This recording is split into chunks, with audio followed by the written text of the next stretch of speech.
Najprej bi predstavil malo statistike, se ji ne moremo izogniti ob obravnavi pirotehnike. Od aprila 2008, ko je bila spremenjena zakonodaja na tem področju, nekako primerjamo rezultate vsakoletnih božično-novoletnih praznikov. V primerjavi z letom 2007, to je pred uveljavitvijo novega zakona o pirotehničnih izdelkih, in od takrat ugotavljamo, da pada število ukrepov policije.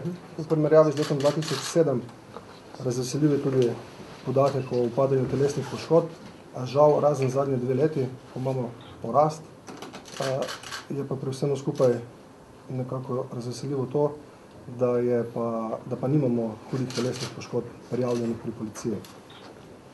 Število zasežene pirotehnike se že vrsto let giblje med 110 in 130 tisoč zaseženimi pirotehničnimi izdelki. Število poškodb premoženja pa je na nivoju 60 do 80 primerov vsako leto. Izjemoma je bilo leta 2008, ko smo imeli 120 primerov.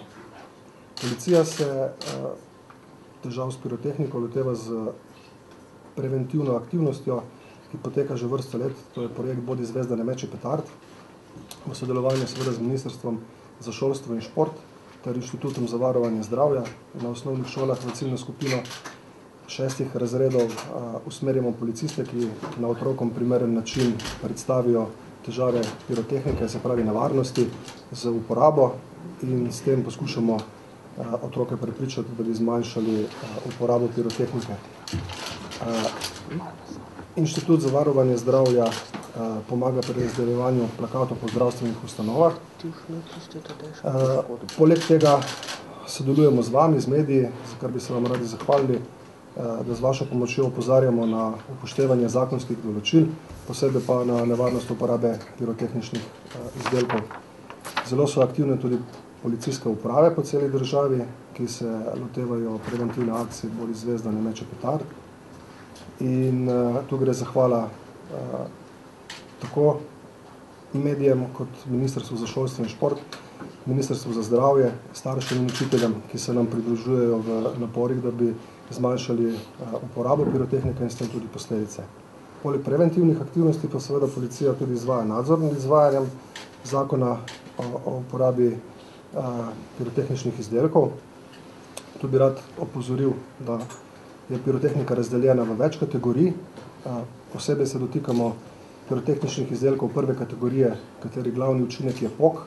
To so razne pokajoče žabice, vžigalice, pasje bombice, tako imenovane. To je ta pirotehnika, ki poka in je najbolj moteča. Prodaja teh izdelkov se je začela ravno danes, dovoljena je od 19. decembra do 31. decembra. Uporaba samih izdelkov kategorije, na kateri glavni učinek je pok, je pa dovoljena od 26. decembra do 2. januarja. Tu bi rad omenil, da je prepovedana že posest, prodaja prav tako, ampak že posest pirotehničnih izdelkov 2. in 3. kategorije, kateri glavni učinek je pok na območju Republike Slovenije.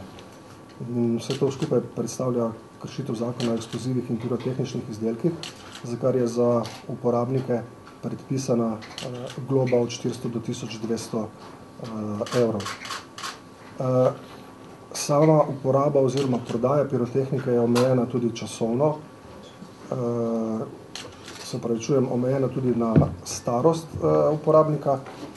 Prve kategorije lahko kupujejo osebe starejše od 14 let, drugo kategorijo in tretjo pa osebe starejše od 16 let.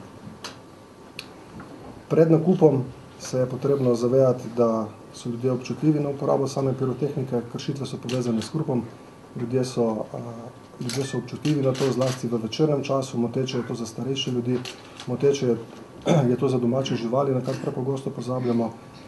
Te se nimajo kam skriti in zaradi tega nastajajo težave, ki jih obravnava tudi Zakon o zaščiti živali, ki predvideva globo za kršitelja, ki pirotehnične izdelke meče proti živalim oziroma na kraj, kjer so živali.